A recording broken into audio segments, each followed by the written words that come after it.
StockMiner.com studios here in the beautiful Black Hills of South Dakota. I'm your Stockminer, Brian Johnson. And we had a continuation of what we saw yesterday. Markets continue to move their way up. Right at the very end of the day, started to pull back. You can see by the chart in front of you, it was just that, a pullback, holding these upper levels. Dow, S&P, NASDAQ, all up. Goog took a butt thumping in after earnings, in the after hours. It started down and then continued down from the get-go of the day. And it didn't seem to make a difference to the markets. We did break some levels in Apple. We'll want to watch here. But overall, all the indices still finished up. So market still showing relative strength in the face of relative weakness from some of the bigger dogs. Didn't seem to bother the rest of the market. So everything up for the day. Strong end to the week with the last 2 days of the bounce. You can see today the Dow still showing a lot of strength here, and it was up more than the rest of the indices by the end of the day. You can see it resting at and above this little overhead resistance area. We got back above that 12,300, come back into this area, pull back. So it's in a very, very nice, good position for some more bullish action coming into next week. Still way too early to tell if that's going to happen. We could see a little bit of a drop come Monday into this area. Really, we've got the whole weekend to work on it. I'll talk more about that on Monday's video. I don't know if I'm going to get Sunday's video done. Or not, but Monday I'll definitely be back with you guys again on Monday. Here you can see we're just setting ourselves up, getting ready for the next push. Which way? Up or down? It looks bullish at this point, as this was just nothing more than a little bit of a pullback here. Nothing too major to worry about, but they love to leave you in limbo on Friday afternoon. So if you're an Elliott-Titian type of a person, you're going to be stuck probably in between some wave. Is it a 3 up? Is it a 3 down? Is it the beginning of a new wave up or down? They love to leave you in these situations. But as it is right now, from a purely, strictly TA standpoint, that's technical analysis standpoint, you'll see that it is just a pullback, little high base formation going on as we hold this upper support. Moving on to the daily, you can see 1, 2, 3 days. This one here, more of a break even here. Drop all the way down. Bulls push it all the way back up. And look, we did get some nice follow through on this. If you want to call it a hammer, candle, whatever, great. We can do that. But anyway, good confirmation day as we got back up and over these other levels. Now, nothing major, 56 points, but still a decent move by the Bulls and a good opportunity to get things going coming into next week and all of the earnings coming out next week. But we got some work to do. You can see this overhead resistance now sitting up here waiting for a retest when it gets back up there. However, important to note that we did hold the 20-day moving average on the Dow. That is important from a bull strength standpoint. NASDAQ, the NDX, the NASDAQ composite finished up. The NDX, which is the 100 strongest stocks in the NASDAQ, finished down. So I'm a little bit more prone to kind of watch the NDX over the NASDAQ because we are talking about the 100 strongest stocks in the NASDAQ with this, and not faring so well today, but staying at or around that 2300 area, which we had been discussing the last few days. You can see it here at 2300. Try to get below it, back above it. Here we retest it. Here we get below it, back above it. Today we get below it, back above it. There is good buying going on below the 2300 mark. But continued pressure on that mark is going to blow it. It's going to blow it off. So very interesting to see how things plan out into next week. This is still nothing more than just a bull pullback for the time being. That has not been broken. But what we're seeing here, I'm starting to look at is maybe more of a consolidation, a triangle, if you will, in the bigger picture on the NASDAQ.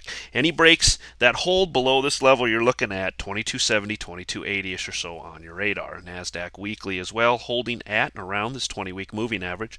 As you can see it kind of holding up, kind of stalling here. And what is this? As we've been saying, this is nothing more than a bull pullback right now. And now the end of the week, end of options expiration week, we saw good volatility. It was crazy up and down, but at the end of the week, we didn't move a whole lot high to low necessarily on the NDX itself. Held, though, the 20-week moving average, and this will be the number to watch next week, period. So watch this one very, very closely. SPX 60-minute up into overhead resistance. Unlike the Dow that got above it and held above it, this one came up to it and held below it. So squeezing its way in or around this 1320-ish area and holding very nicely for the time being. Still has a little bit of room to kind of fall back. I'd call 1315-ish or so some support going forward, and ultimately wanting to get itself back up and above. Oh, this number here, I'd say 13, that's probably a little bit, I need to thin that line out a little bit. I'd say there's a little bit up there around 1328, but 1330, 1335 is really what you're going to want to watch to see if the bulls can conquer coming into next week's trading with earnings behind it. SPX Daily as well, managing just barely to sneak back up and above these moving averages. Told you yesterday that we had about, 2 closes below these moving averages, and this was absolutely the area the bulls wanted to reclaim today. Sure enough, they got it. Barely. By about a point, but they did it. By the end of the day, they closed back up and above these moving averages. So the bulls trying to claw their way up and get some momentum coming into next week's earnings. VIX Daily, woo, that's a big move down right there. Told you, there's just no fear in the market right here. So we saw markets down, VIX down, markets break even, VIX down. We've seen this before in the past if you follow me in my videos. This is really kind of a this is more, what do we say, ominous for the bears than it is for the bulls, with the options market showing a lot of contentment, if you will. This does not bode well for the bears coming into next week. So something to just keep your eye on. We're back into some lower levels. It has shown in the past that every time these really low levels of the VIX have come about, there has been a bounce that has come from that. So we will be curious to see if we walk sideways next week or if we do bounce. That also puts us back at these lows, back into this channel. See how we held this? I said this was about the last slim ray of hope that we were seeing from a bearish standpoint. Broke today. Just finally gave way. Getting back into the slower level. This has held absolutely beautifully in the past as support. Can it hold? Lower levels than this, man, I'll tell you what, guys, you should be looking at options. If it gets back in below these levels, options are going to get cheapy. Breaking the 330 level. How many times did I talk about this? This was your entry to the short side, making some of you, day traders at least, a little bit of money today. We've had good trades and Apple been able to follow. It's been a little choppy lately, but this break below 330, no brainer. This was one I've been preaching about for a while. As you saw it break that 330 back into where?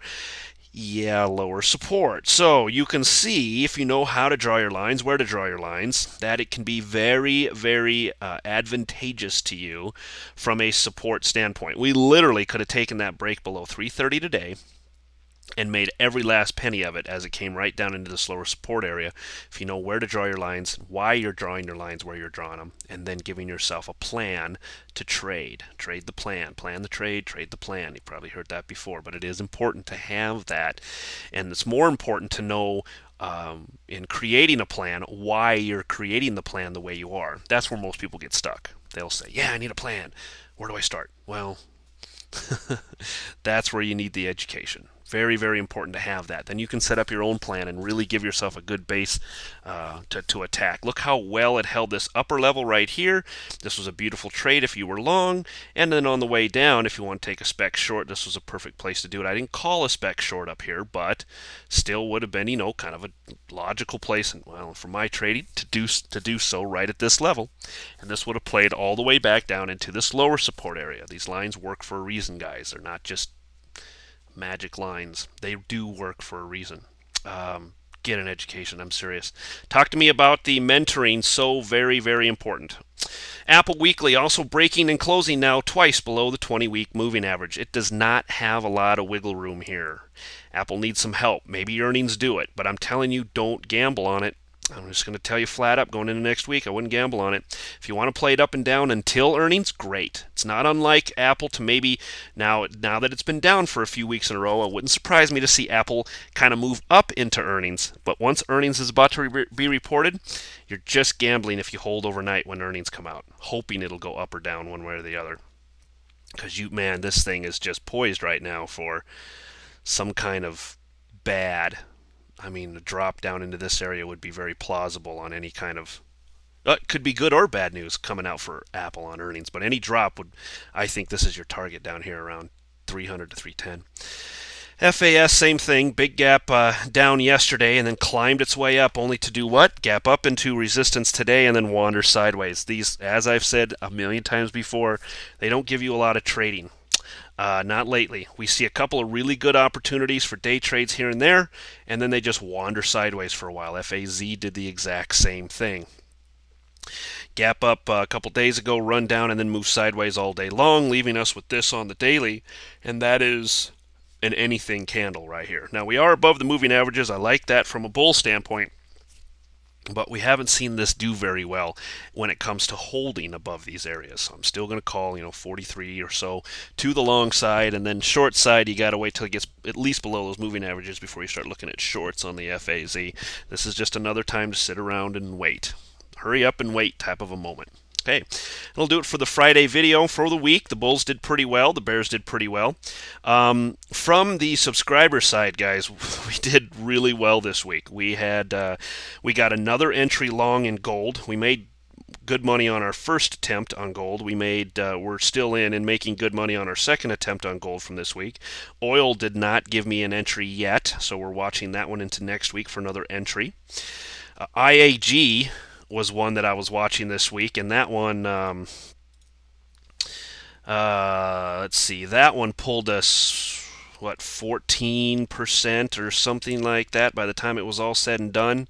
We didn't make every bit of the 14%, but the point is, here was one of the trades I had on short this week for everyone on the subscribers list, and it was down 13% by the time it was all said and done. I'll bet we pulled 10% out of that. So we had a 10% return on that one. We were short X, which was 4%. We probably pulled 3.5%, 4% out of that one this week. We got a break-even trade, or maybe even a 20-cent loss at the most on one of my trades. I had two no trades. We didn't get entries on them. That was oil and SRS. And then, of course, what was the other one? That was it. Then we had we had gold long, we had IAG short, we had X short. I had my subscribers short at 1330 on the SPX and or 1325 if they missed that, and or 1320 if they missed that, with lower targets and lower stops that I gave them on a daily basis. I do videos every day except for Saturday for my subscribers, and I do intraday updates on days where things really move, like they did today and yesterday. I did intraday updates. I don't do them every day during the week, but I will when things are really moving, to give people a place to kind of look at and think, okay, what am I doing, is what I'm thinking right now good? Try to get them, good setups for each week, and tell them, hey, pay attention, we're just about to break an option for a long or an option for a short on some of these stocks. At $1 a day, it's, if you haven't tried it, guys, it's well worth it. It really is. I think of course, I'm a little biased here, but truly one of the more, I think, value-added newsletters on the web today from a trading standpoint. For $28 a month, it's $1 a day, and there's a lot that goes into that. And you can see the kind of returns we can have. A couple weeks back, we had a lot of stocks that just wandered sideways, and we didn't do hardly anything. But in the 2 weeks before that and the 2 weeks after that, we've had some great trades that would should, even if you're a very, very conservative trader, would more than pay for the newsletter for at least a year or two when you're all said and done. Plus tons more insight on where I think things are going. A lot more lines are drawn in on those newsletter charts. Just well worth your time. Even if you don't do anything but take my lines and apply them to your charts, that's information that is of great value, and it'll prevents you from having to spend hours in front of the charts yourself looking for the right trades or looking for what good entries are or aren't. And it gives you some backup from a professional standpoint on what am I doing, and is what I'm doing correct or not. So there's just a lot of value to it. All right, so we'll be back with you again, maybe not Sunday, probably on Monday. Until then, you guys watch the levels I've given you into next week, and then we'll talk Monday night after the trading's done about what to look for into the rest of next week. See ya. Bye.